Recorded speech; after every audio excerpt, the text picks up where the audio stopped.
I wish I could tell you I wish I could convey, honestly, how excited I am to have this in my possession. If you are like me, you have seen this Sentro knitting machine all over TikTok, and I have been dying to try it. So I just started crocheting a little bit ago, and it feels like this is the next most logical step, does it not, to get the knitting machine? So I am so excited. I am practically tearing this box open right now because I have a friend who is having a baby, and I am ready to make 1,000 things. And if I can make them fast with this knitting machine, it's game over. So, okay, one that I'm already in love with, it already comes with yarn. Oh, it's soft too, it's soft yarn.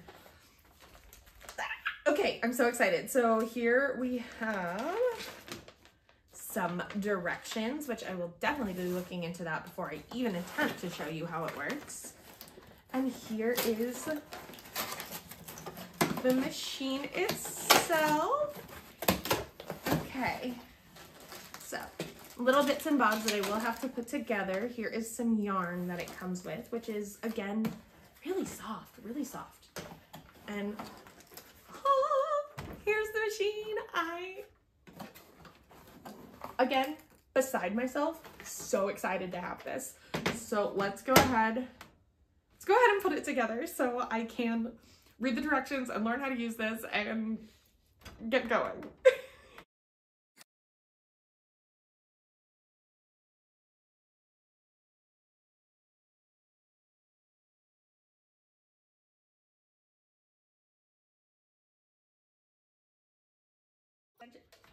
It's ready! It's ready! Okay, so I am going to read how to learn that, like read up on how to use this, and then we'll get started.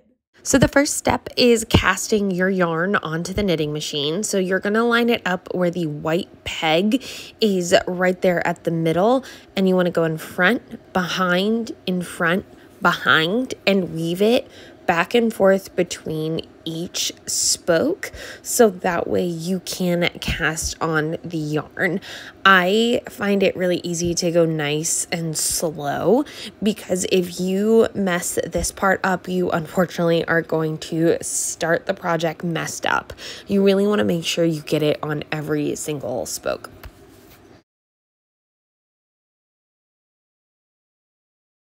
So you are going to keep going until the white peg comes back around toward the center.